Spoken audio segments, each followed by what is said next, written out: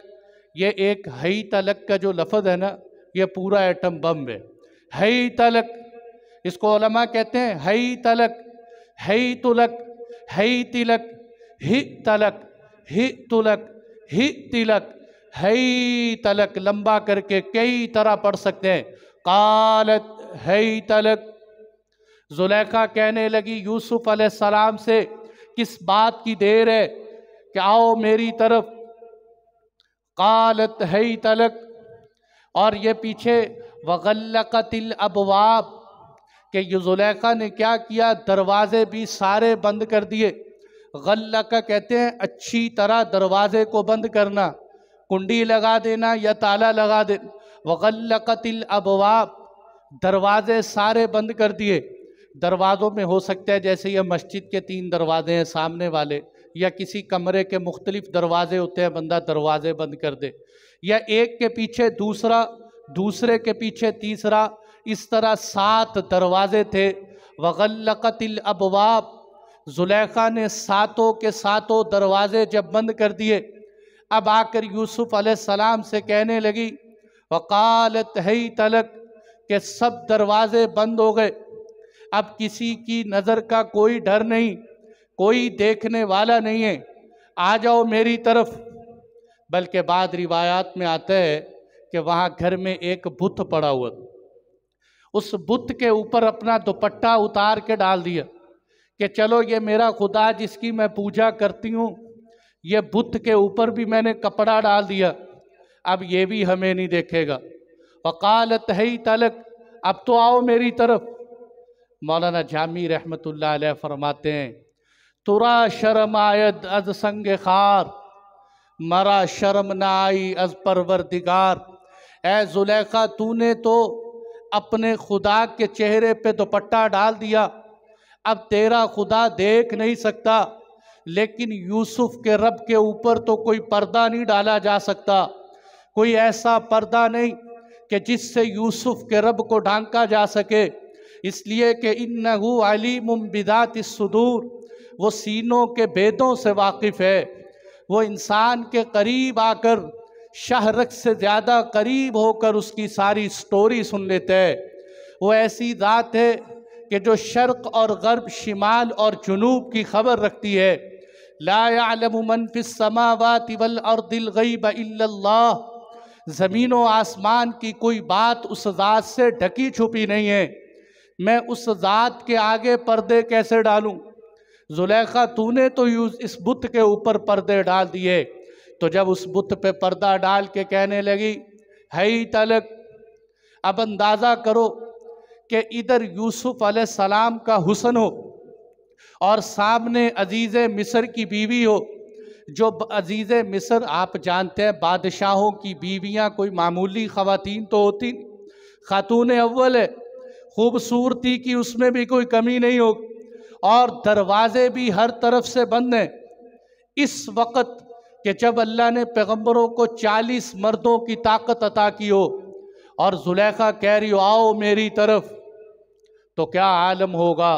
اور کیا اس وقت کے اگر ہمارے دور کے لوگوں کے بہانے ہوتے، وہ جی کیا کرے شادی ہوتی نہیں، عجیب عجیب بہانے بنا کر انسان نافرمانیاں کرتے ہیں کہ جی ناشادی ہوتی نہیں اس لیے زنا ہو جاتے، کہ جی کیا کرے دل نہیں بہلتا تو اس لیے شراب کا گھونٹ پی لیتے۔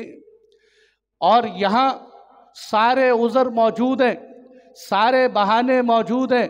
جب زلیخا نے کہا ہیت لک، اے یوسف آؤ میری طرف، یوسف علیہ السلام نے کیا فرمایا؟ قال معاذ اللہ، اللہ کی پناہ، معاذ اللہ۔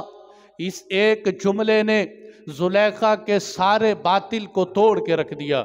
قال معاذ اللہ، اللہ کی پناہ مانگتا ہوں ان اندھیروں کے اندر۔ اے زلیخا، تجھے بھی ان اندھیروں کے اندر اللہ کی پناہ مانگنی چاہیے۔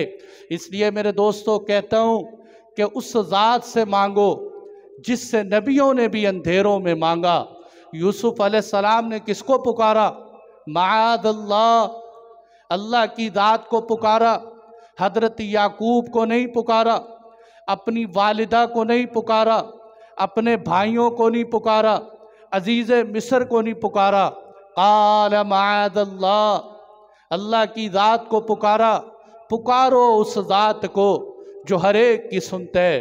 ادعونی، تم مجھے پکارو، استجب لکم، میں تمہاری دعائیں قبول کروں گا۔ لوگ مثالیں دیتے ہیں کہ جی ہم تو اللہ تعالیٰ کی ذات کو ہی پکارتے ہیں، لیکن کیا کرے، چھت تک جانے کے لیے سیڑھی کی بھی تو ضرورت ہوتی ہے، اور بڑے بڑے آفیسر سے ملنا ہو تو درمیان میں واسطے بنا کے بات ہوتی ہے۔ بھئی آفیسر سے ملنے کے لیے واسطے اس لیے بناتے ہیں کہ آفیسر آپ کی پہنچ سے دور ہوتے، اور چھت تک پہنچنے کے لیے سیڑھی اس لیے لگاتے کہ سیڑھی آپ کی پہنچ سے دور ہوتی۔ لیکن اللہ تعالیٰ تو فرماتے ہیں میرے تک آنے کے لیے سیڑھیوں کی ضرورت نہیں۔ نحن اقرب الیہ من حبل الورید، میں تیری شہرک سے بھی زیادہ قریب ہوں، اس لیے مجھے پکارو۔ یونس علیہ السلام نے مچھلی کے پیٹ میں، سمندر کے اندھیرے میں، رات کی تاریکی میں کس کو پکارا؟ لا الہ الا انت سبحانک انی کنت من الظالمین۔ ابراہیم علیہ السلام نے کس کو پکارا؟ ربنا انی اسکنت من ذریتی۔ آدم علیہ السلام نے کس کو پکارا؟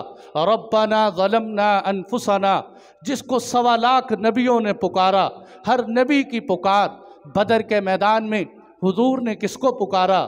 اللہم انصر الاحزاب وحدہ، اے اللہ میرے اس لشکر کی حفاظت فرما، مدد فرما۔ جس سارے نبیوں نے جو پکاری ہے، اس لیے میرے بھائیوں اس ذات کو پکارے۔ یوسف علیہ السلام نے کیا کہا؟ معاذ اللہ، اللہ کی پناہ مانگتا ہوں کہ جو ہر مشکل وقت میں اللہ کو یاد کرتے، اللہ اس کو تنہا نہیں چھوڑتے، اللہ تعالیٰ اس کو رائیگاں نہیں کرتے۔ حضرت مریم کے والدہ زوجہ عمران نے کیا دعا مانگی؟ انی اعیدھا بکا وذریتہا من الشیطان الرجیم، اے اللہ اس مریم کی، اس کی اولاد کو میں تیری پناہ میں دیتی ہوں۔ حضرت مریم کے سامنے جب جبرائیل علیہ السلام آئے تو انہوں نے کیا کہا؟ قالت انی اعوذ بالرحمن منک ان کنت تقیا، میں اللہ کی پناہ مانگتی ہوں۔ حضرت مریم اللہ کی پناہ۔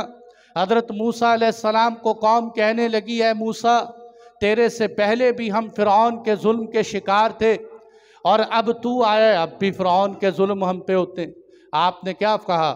انی عذت بربی وربکم من کل متکبر لا یؤمن بیوم الحساب، کہ میں تو اس اللہ کی ذات سے پناہ مانگتا ہوں ان متکبرین کے بارے میں۔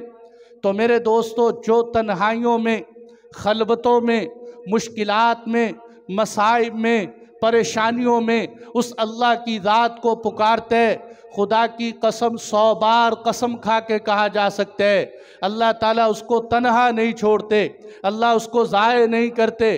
امن یجیب المضطر اذا دعا ویکشف السوء، کون ہے کہ جب تم پہ حالات آتے ہیں تو تمہارے حالات کو ہٹا دیتے ہیں، کہ جب بھی تم اس کو پکارو تمہاری مشکلات کو دور کرے گا۔ تو یوسف علیہ السلام نے کہا یا اللہ امتحان تو بڑے آئے، یہ سب سے مشکل امتحان ہے کہ نبی کی عزت اور عصمت کا مسئلہ ہے، سامنے زلیخا ہے، اے اللہ تو ہی میری اس سے حفاظت فرما۔ معاذ اللہ۔ آگے 2 باتیں اور کہیں، اِنَّهُ رَبِّي أَحْسَنَ مَثْوَايَ، رب کا ترجمہ یہاں کہ یہ عزیز مصر میرا مالک ہے، مجھے خرید کر لائے۔ اس لیے کہتے یہ بات یاد رکھنے کی ہے کہ صحیح مسلم کی حدیث ہے کہ کوئی مالک اپنے غلام کو بندہ نہ کہے کہ یہ میرا بندہ ہے، اور اسی طرح کوئی غلام اپنے مالک کو رب نہ کہے کہ رب صرف اللہ کی ذات ہے۔ لیکن یہاں یوسف علیہ السلام کہہ رہے ہیں اِنَّهُ ربی، کہ یہ میرا پروردگار، کہ یہ میرا مالک ہے عزیز مصر۔ یہ رب اس لیے کہا کہ اس دور میں شریعت کے اندر اس کی گنجائش تھی، اور نمبر 2 یہ ہے کہ اس سے ان کا حقیقی رب مراد نہیں، بلکہ یہ ہے کہ یہ مجھے بازار سے خرید کے لائے اور مجھے گھر میں اچھا ٹھکانہ دیا، اور گھر میں لا کر آپ نے پیچھے سنا تھا نا کہ جب عزیز مصر نے گھر لا کے بیوی سے کہا تھا کہ اکرمی مسوا، اس کی اچھی عزت و اکرام کرنا، ہو سکتا ہے ہمیں فائدہ دے یا کل ہم اس کو اپنا بیٹا بنا لے، تو اسی لیے انہوں نے بھی کہا کہ زلیخا تو مجھے کس بات کی دعوت دیتی ہے؟ تیرے شوہر کے میرے اوپر بڑے احسانات ہیں، تیرے شوہر نے مجھے خریدا، احسن مسواج، مجھے اچھا ٹھکانہ دیا، اچھا گھر بار دیا، میرے اوپر اعتماد اور یقین کیا، کیا میں اب عزیز مصر کے اعتماد کو ٹھیس پہنچاؤں؟ میں اسی کی بیوی پہ ہاتھ ڈالوں؟ میں اسی کے گھر میں ہوتے ہوئے اس کی بیوی پر نظر جماؤں؟ تو اصل بتایا کہ وفا کا تقاضا یہ ہوتا ہے کہ جو کسی پہ احسان کرے اس کے احسانات کا صلہ دینا چاہیے، انسان کو احسان فراموش نہیں ہونا چاہیے۔ ہل جزاء الاحسان الا الاحسان، احسان کا بدلہ احسان ہی ہوتا ہے، اس لیے جب بھی کوئی بات کرے تو اس کے احسانات ہوں تو اس کے احسانات کو یاد کرنا چاہیے۔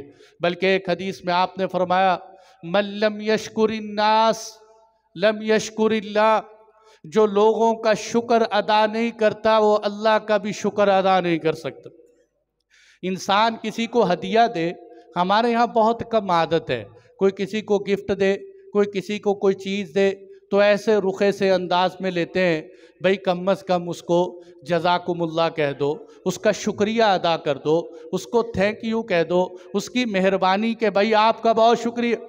اما عائشہ رضی اللہ عنہ فرماتی ہیں اگر کوئی تم پہ احسان کرے، ہو سکے تو اس کے احسان کا بدلہ دو، اگر بدلہ نہیں دے سکتے تو کم از کم اس کی اچھی تعریف ہی کر دو، اچھی تعریف کرو گے تو یہ بھی بدلہ ہو جائے۔ اس لیے بھائیو، انسان کو ہمیشہ احسان پسند اور احسان ادا کرنے والا ہونا چاہیے۔ دیکھو جانوروں کے اندر بھی اللہ تعالیٰ نے احسان کی صفت رکھی ہے، جانوروں کے اندر کتا، قرآن نے کتے کی مثالیں برائی کے ساتھ دی۔ اللہ کے محبوب نے فرمایا جس گھر میں کتا ہو وہاں رحمت کے فرشتے نہیں آتے۔ وہ الگ بات ہے، اب کتے کا ٹاپک کہ اب مسلمانوں کو بھی غیروں کو دیکھ دیکھ کے شوق چڑھا ہوا ہے کہ گھر میں کوئی نہ کوئی کتا رکھے، جی میرے بچے پسند کرتے ہیں اور میرے گھر والوں کی چاہت۔ کتا کتنا ہی خوبصورت کیوں نہ ہو، وہ کتنے ہی اچھے سے اچھا کیوں نہ ہو، گھر میں کتے رکھنے کی اجازت نہیں ہے شریعت کے اندر، کہ جہاں کتا ہوتا ہے وہاں اللہ کی رحمت کے فرشتے نہیں آتے۔ ہاں آپ نے فرمایا کھیتی باڑی کی حفاظت کے لیے رکھ سکتے ہیں، شکار کے لیے کتا رکھ سکتے ہیں، کسی کو دشمنوں کا خوف و خطر ہے اس کے لیے رکھ سکتے ہیں، اس کے علاوہ اجازت نہیں۔ تو بہرحال کتے کا نام بڑا ناپسندیدہ، لوگ کسی کو گالی دیتے ہیں تو کتے کے نام سے گالی دیتے، لیکن اس کتے کے اندر بھی احسان کی صفت دیکھو کہ اس کو مالک ایک ٹکڑا ڈالتے اس مالک کا دروازہ نہیں چھوڑتا، اس کے در کے اوپر ساری رات بیٹھا رہتے، اس کی حفاظت کرتے، اور جو ہے ہو سکے تو زندگی وہیں گزار دیتے، اس لیے کہ کتے کے اندر بھی وفا ہے۔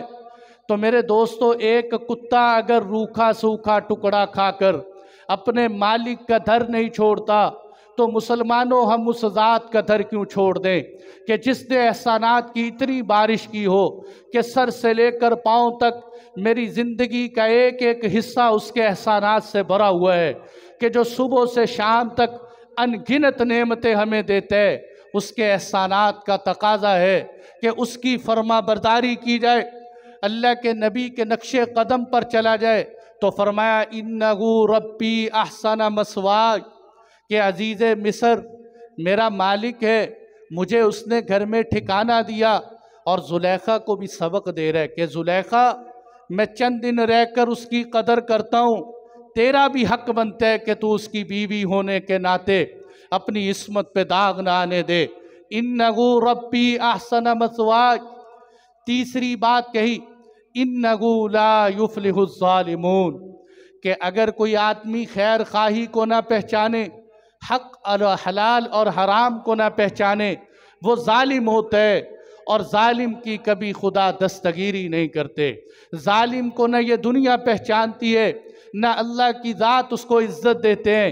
اِنَّهُ لَا يُفْلِحُ الظَّالِمُونَ کہ ظالم کبھی کامیاب نہیں ہوتا۔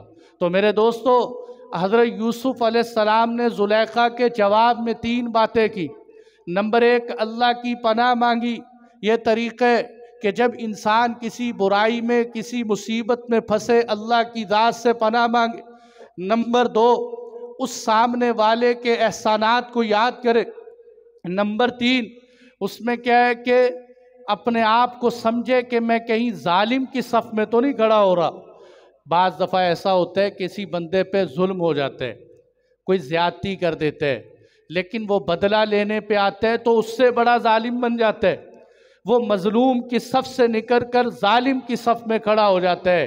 اور یہ بات یاد رکھنے کی ہے کہ یزید کا نام کبھی روشن نہیں ہوگا، اور حسین کا نام کبھی مٹ نہیں سکے گا کہ وہ مظلوم تھے، وہ ظالم تھا۔ مظلوم کو اللہ ہمیشہ عزت دیتے ہیں۔ اس لیے بھائیو، کبھی ظالم نہیں بننا، مظلوم تو بن جائیں گے، کبھی ظالم نہیں بنیں گے۔ اِنَّهُ لَا يُفْلِحُ الظَّالِمُونَ کہ قرآن کا فیصلہ ہے کہ اللہ ظالم کو کبھی کامیاب نہیں کرتے۔ وَلَقَدْ ہَمَّتْ بِهِ یہ اور تھوڑا مشکل مسئلہ ہے، بہت توجہ سے سننے کا ہے۔ میں کوشش کروں گا، تھوڑی مشکل بات ہوگی، لیکن یہ مشکل بات میری کرنے کی عادت نہیں ہے کہ ممبر پہ کروں، لیکن یہ کرنا میری مجبوری بھی ہے، اس لیے کہ لوگ قرآن کی اس آیت کا مطلب بہت غلط بیان کرتے ہیں، اور حضرت یوسف علیہ السلام کی شان میں تنقیص بھی کرتے ہیں۔ تو میرے دوستو، قرآن سمجھو، لیکن قرآن سمجھنے کے لیے چٹائیوں پہ، مسلوں پہ بیٹھ کر استاد کی صحبت میں سمجھو تو قرآن سمجھ آتا ہے، ورنہ قرآن سیکھ کے بھی انسان پھسل جاتا ہے۔ لوگ کہتے ہیں قرآن سے کیسے پھسل جاتا ہے؟ قرآن بے شک ہدایت ہے، لیکن ہدایت کے رستوں سے جب حاصل نہ کیا جائے تو پھر مسئلے کھڑے ہو جاتے ہیں۔ وَلَقَدْ ہَمَّتْ بِهِ پوری توجہ سے، وَلَقَدْ ہَمَّتْ بِهِ وَهَمَّ بِهَا قرآن کہتے ہیں ہمّا کا ترجمہ ارادہ کیا۔ زلیخا نے وَلَقَدْ ہَمَّتْ بِهِ زلیخا نے یوسف علیہ السلام کی طرف ارادہ کیا۔ وَهَمَّ بِهَا قرآن کہتا ہے یوسف علیہ السلام نے بھی زلیخا کا ارادہ کیا۔ لَوْلَا أَن رَأَىٰ بُرْهَانَ رَبِّ اگر یوسف علیہ السلام اپنے پروردگار کی طرف سے دلائل نہ دیکھتے۔ اب بات یہ ہے کہ گناہ کا ارادہ، گویا کہ اللہ کی حفاظت فرمائے، زلیخا نے یوسف علیہ السلام کی طرف زنا کا قصد تو کیا، کیا معاذ اللہ یوسف علیہ السلام نے بھی قصد کیا؟ وَلَقَدْ ہَمَّتْ بِهِ وَهَمَّ بِهَا لیکن قرآن کہتے ہیں اس نے بھی ارادہ کیا، یوسف علیہ السلام نے بھی ارادہ کیا۔ تو اسی سے بہت سارے لوگوں کو غلط فہمی ہوئی، اور انہوں نے پیغمبروں کی شان میں نازیبا گفتگو کی۔ میرے دوستو، میری اس گفتگو کو سمجھنے سے پہلے ایک بات اپنے دلوں کے اندر بٹھا لو کہ پیغمبروں سے اور فرشتوں سے کبھی خطا سرزد نہیں ہوتی، فرشتوں سے اور پیغمبروں سے۔ اس لیے ہاروت اور ماروت کے جو لوگوں نے جھوٹے قصے بنا رکھے ہیں، کنویں میں ڈال دیے گئے، انہوں نے زنا کیا، انہوں نے یہ کیا، رنگ برنگی کہانیاں، سب جھوٹ اور فضول ہے۔ لا یعصون اللہ ما امرہم ویفعلون ما یؤمرون قرآن کہتا ہے فرشتے کبھی اللہ کی نافرمانی نہیں کرتے، وہی کرتے ہیں جس کا اللہ حکم دیتے ہیں۔ پیغمبر بھی کبھی اللہ کی نافرمانی نہیں کرتے۔ یہ عقیدہ، اس عقیدے کے ساتھ کوئی بات ٹکرائے تو یا تو وہ بات غلط ہوگی یا اس کا مطلب ہم نے غلط سمجھا ہے۔ پیغمبروں کو اگر معاذ اللہ پیغمبر معصوم نہیں ہوں گے تو پھر تو لوگ شک کریں گے کہ پتہ نہیں اللہ کی طرف سے وحی جو آئی ہے وہ صحیح ہے یا غلط۔ پیغمبر جو اللہ کا پیغام لے کر آئے وہ پیغام پتہ نہیں سچا ہے کہ غلط ہے۔ اس لیے پیغمبروں کی عصمت کی حفاظت کرنا بہت اللہ کی طرف، اللہ تعالیٰ پر بھی لازمی۔ اللہ تعالیٰ اپنے پیغمبروں کی حفاظت کی۔ تو میرے دوستو، اب یہ بات سمجھنے کی ہے، وَلَقَدْ ہَمَّتْ بِهِ انہوں نے بھی، زلیخا نے بھی ارادہ کیا، وَهَمَّ بِهَا یوسف علیہ السلام نے بھی ارادہ کیا، لولا ارآ برہان ربی، کہ اگر یوسف علیہ السلام اللہ کی طرف سے دلائل اور برہان نہ دیکھتے۔ اب بعض علماء نے، میں پہلے مختلف جواب نقل کرتا ہوں، پھر جو مجھے اچھا لگا وہ جواب نقل کروں، کہ بعض علماء نے کہا کہ اس آیت کا مطلب یہ ہے کہ حضرت یوسف علیہ السلام کے دل میں اور جی میں ایک غیر فطری خیال آیا۔ دیکھیں روزہ دار ہوتے، روزہ رکھتے، پیاس لگی ہوئی ہے، سامنے ٹھنڈا پانی آتا ہے، وہ پانی پیتا تو نہیں لیکن پینے کو جی تو چاہتے، اس سے انسان کوئی گناہگار نہیں ہوتا۔ تو اسی طرح سامنے زلیخا ہو اور یوسف علیہ السلام کا بھی حسن ہو اور بند کمروں کے اندر وہ سامنے ہو، تو غیر فطری طور پر اگر خیال آیا اور آ کے نکل گیا، اس سے بھی پیغمبر کی شان میں کوئی فرق نہیں آتا۔ اور بعد نے کہا کہ وَلَقَدْ هَمَّتْ بِهِ وَهَمَّ بِهَا لَوْلَا أَن رَأَىٰ بُرْهَانَ رَبِّي، کہ حضرت یوسف علیہ السلام نے ارادہ کیا نہیں، بلکہ اگر وہ اللہ کی طرف سے ایک دلیل دیکھ چکے تھے جس کی وجہ سے انہوں نے اپنا ارادہ ختم کر دیا۔ دلیل کیا ہے وہ سمجھے، بات سمجھ آئے گی۔ برہان کیا ہے، جو قرآن کہتے ہیں اگر وہ اللہ کی طرف سے برہان نہ دیکھتے۔ بعدوں نے کہا کہ حضرت یوسف علیہ السلام کو حضرت یعقوب علیہ السلام کا نقشہ نظر آیا۔ اللہ تعالیٰ نے یعقوب علیہ السلام دکھائے جنہوں نے اپنے منہ کے اندر انگلی رکھی ہوئی تھی اور یہ کہا کہ یوسف اس سے بچنا، اگر یہ کام ہو گیا معاذ اللہ تو ہم پیغمبروں کی صف سے نکل جائیں، اس لیے یوسف ہرگز یہ کام نہ کرنا، کہ اللہ نے حضرت یعقوب علیہ السلام کا نقشہ دکھایا۔ یہ ویسے ہی ہے جیسے آپ صلی اللہ علیہ وسلم نے اللہ تعالیٰ سے کہا کہ اے اللہ، یہ لوگ تو کہتے ہیں کہ پیغمبر ایک ہی رات میں معراج پہ چلا گیا، اور یہ مجھ سے سوال کرتے ہیں کہ بتاؤ مسجد اقصیٰ کے دروازے کتنے ہیں، مسجد اقصیٰ کے پلر کتنے ہیں، یا اللہ میں ان کو دروازے اور پلر کیسے بتاؤں؟ تو اللہ نے فرمایا محبوب پریشان نہ ہو، ہم مسجد اقصیٰ کے نقشے تیرے آگے کھول کے رکھ دیں گے، تو دیکھتے جانا، بتاتے جانا۔ وہ مسجد اقصیٰ کے سوال کرتے رہے، حضور اس نقشے کو دیکھ دیکھ کے ان کو جواب دیتے رہے۔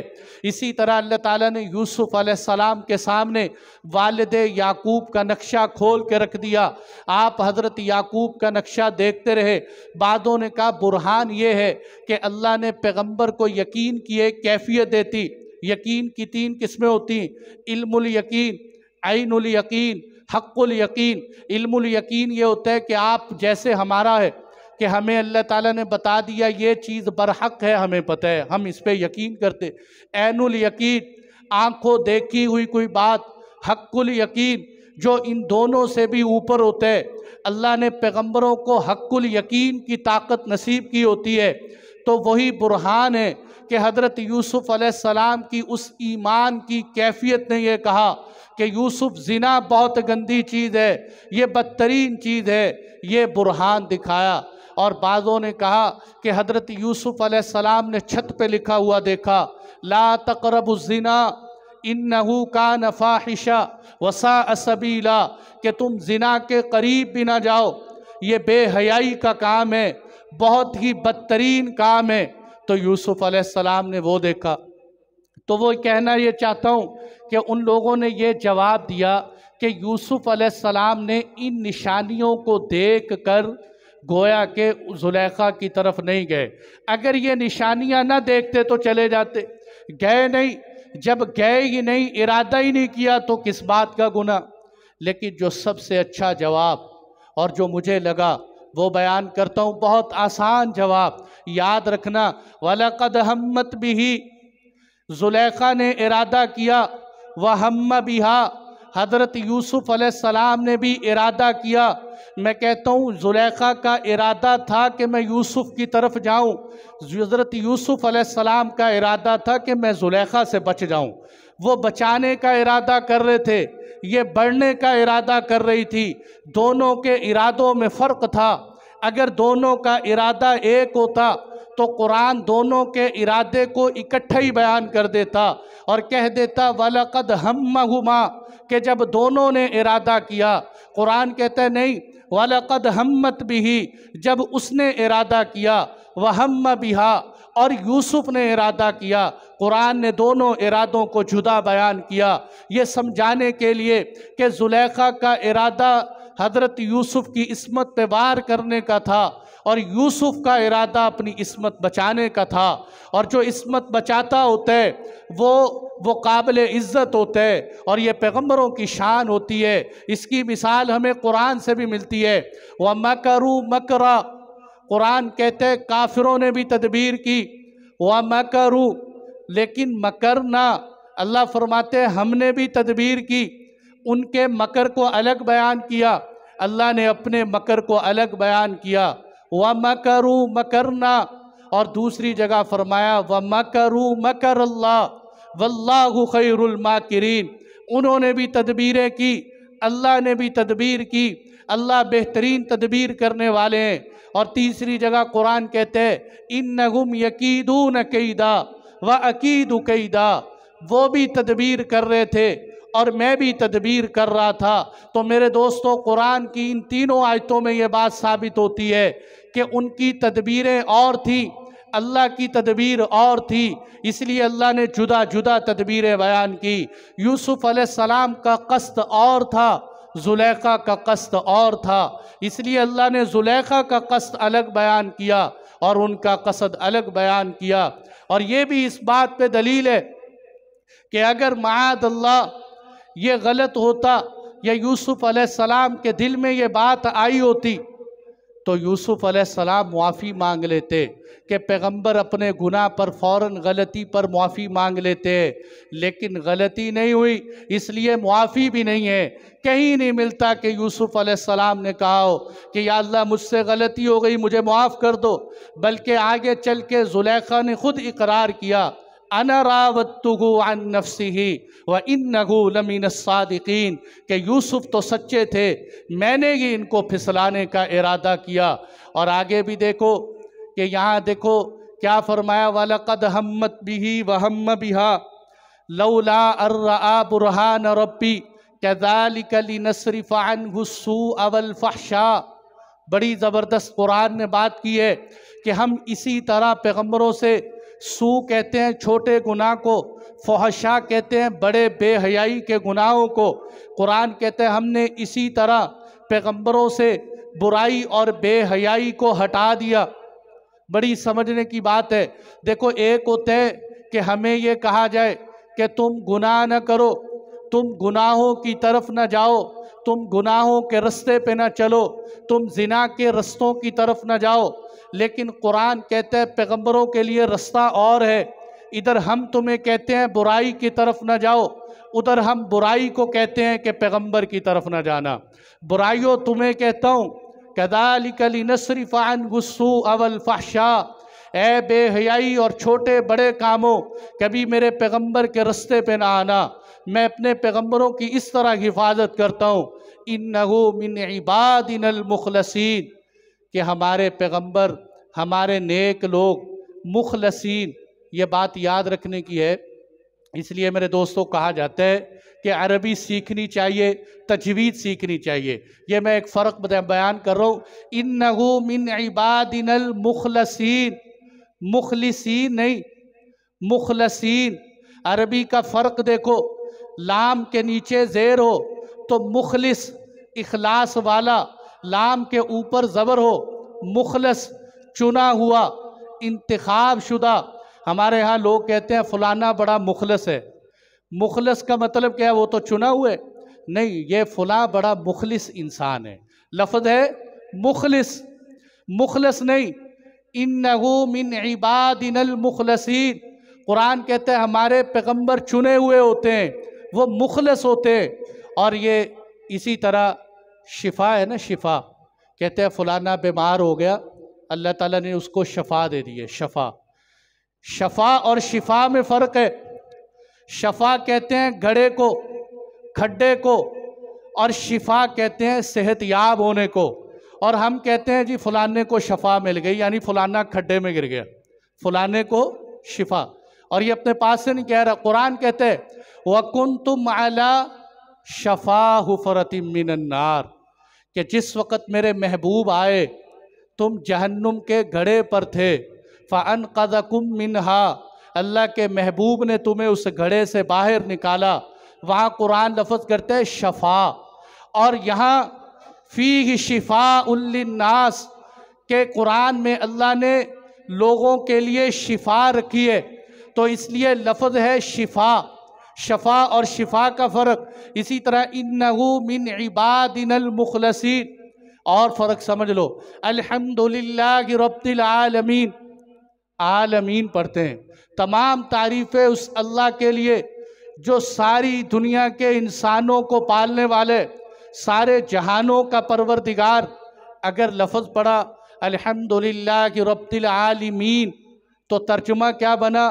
تمام تعریفیں اس اللہ کے لیے جو علماء کو پیدا کرنے والے ہیں، جو علماء کو، باقیوں کو نہیں، علماء کو پیدا کرنے والا۔ تو اس لیے میرے دوستو، اِنَّهُ مِنْ عِبَادِنَا الْمُخْلَصِينَ کہ پیغمبر ہمارے مخلصین بندوں میں سے ہوتے ہیں۔ مخلص کون ہوتے ہیں؟ جو چنا ہوا ہو۔ یہ لفظ بھی بتاتا ہے کہ اللہ نے یوسف علیہ السلام کی حفاظت کی ہے، اس لیے کہ قرآن کہتے ہیں فَبِعِزَّتِكَ لَأُغْوِيَنَّهُمْ أَجْمَعِينَ إِلَّا عِبَادَكَ مِنْهُمُ الْمُخْلَصِينَ۔ شیطان نے کہا اللہ کے دربار میں، اے اللہ تیری عزت کی قسم، تیرے جلال کی قسم، میں ساری دنیا کے انسانوں کو گمراہ کر کے آؤں گا۔ اللہ کے دربار میں اس بے ایمان نے قسمیں کھائی ہیں ہمیں گمراہ کرنے کے لیے۔ اے اللہ تیری عزت کی قسم، میں تیرے بندوں کو گمراہ کروں گا، اِلَّا عِبَادَكَ مِنْهُمُ الْمُخْلَصِينَ، ہاں تیرے جو مخلص بندے ہیں ان کو گمراہ نہیں کر سکوں، جو تیرے مخلصین ہیں ان کو میں گمراہ نہیں کر سکتا۔ اور اللہ فرماتے ہیں یوسف مخلصین میں سے ہے۔ جب یوسف علیہ السلام مخلصین میں سے ہے تو مخلصین پہ شیطان کے حملے نہیں چلا کرتے۔ اس لیے اللہ تعالیٰ نے آپ کو مخلصین، اِنَّهُ مِنْ عِبَادِنَا الْمُخْلَصِينَ کہ یوسف علیہ السلام ہمارے چنے ہوئے بندوں میں سے۔ اور اسی طرح اللہ تعالیٰ نے قرآن میں حضرت ابراہیم، اسماعیل، اسحاق اور یعقوب علیہ السلام کے بارے میں بھی کہا کہ ہم نے ان کو چنا ہوا ہے، وہ بھی مخلصین میں سے ہیں، تو یوسف علیہ السلام بھی مخلصین میں سے ہیں۔ اور جو مخلصین میں سے ہوں اللہ ان کی حفاظت فرماتے ہیں۔ اِنَّهُ مِنْ عِبَادِنَا الْمُخْلَصِينَ۔ ٹائم کافی ہو گیا میرے دوستو، یہ واقعہ انشاءاللہ پھر اگلے جمعوں میں چلائیں گے۔ 7-8 جمعے ہو گئے ہیں سورہ یوسف کو سمیٹتے، لیکن کیا کریں پتہ ہی نہیں چلتا۔ اللہ نے قرآن میں اتنی گہرائی رکھی ہے، میں چاہتا ہوں میرا ربط بھی، آپ سب کا ربط بھی ادھر ادھر کے قصے کہانیوں کی بجائے قرآن سے جڑ جائے۔ جو اللہ کی قسم قرآن میں طاقت ہے، جو میں یہاں سنا رہا ہوں آپ حضرات سن رہے ہیں، انشاءاللہ اس کی برکت سے اللہ ہدایت کی فضائیں پھیلائیں گے۔ اللہ کے فضل سے مجھے نہیں لگتا تھا، میں نے سوچا تھا کہ سورہ یوسف اور یوسف علیہ السلام کا قصہ ایک جمعے میں سنا دوں گا۔ 8 جمعے ہو چکے ہیں اور ابھی تک 2-2.5 رکوع ہوئے ہیں، باقی ساری سورہ یوسف پڑھی ہے۔ تو اس لیے بھائیو گزارش ہے آپ سب حضرات وقت پہ تشریف لایا کریں۔ میں یہ جو پڑھ کے آپ حضرات کو سناتا ہوں، سب سے پہلے تو میری اپنی ذات کو فائدہ ہے، لیکن آپ حضرات بھی آیا کریں اور پابندی سے آیا کریں تاکہ جمعے کے اندر آ کر ہم پوری بات سن سکیں۔ یہ جو ہمارے ہاں ایک رواج بنتا جا رہا ہے کہ صرف جمعے کی نماز کے وقت دوڑتے گئے اور جا کے 2 رکعت نیت باندھ کے جمعے کی نماز پڑھی، گھر واپس آ گئے۔ میرے دوستو ہفتے میں صرف 1 دن جمعے کا ملتا ہے۔ اللہ کے نبی صلی اللہ علیہ وسلم نے فرمایا کسی کو ہفتہ ملا، کسی کو اتوار ملا، اللہ نے میری امت کو جمعے کا دن نصیب فرمایا۔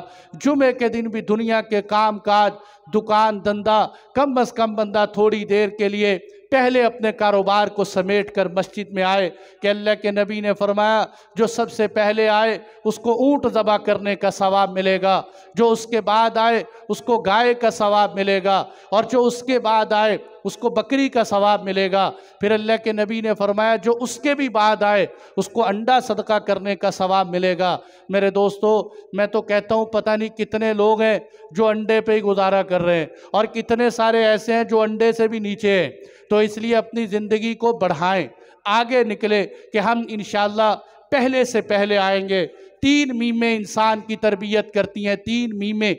ممبر کہ ممبر رسول پہ اگر صحیح گفتگو ہو تو انسان کی تربیت ہوتی ہے، ممبر رسول کی بات سنیں۔ نمبر دو، ماں انسان کی تربیت کرتی ہے کہ ماں کے اندر بھی میم ہوتی ہے۔ تیسرے نمبر پر معلم، اچھا استاد انسان کی تربیت کرتا ہے، میم۔ اس لیے امت آج تینوں میموں سے دور ہو چکی ہے۔ ماں کے پاس ٹائم نہیں بچوں کی تربیت کے لیے، اس کو موبائل سے فرصت نہیں ملتی، اور امت کے لیے ٹائم نہیں ہے کہ ممبر کے قریب آ سکے۔ کچھ ممبر ہمارے جیسوں کے حوالے ہیں۔ تو اس لیے بھائیو کوشش کرے کہ اپنی تربیت اور اپنی باتوں کو آگے سے آگے، اللہ جل جلالہ ہم سب کو عمل کی توفیق عطا فرمائے۔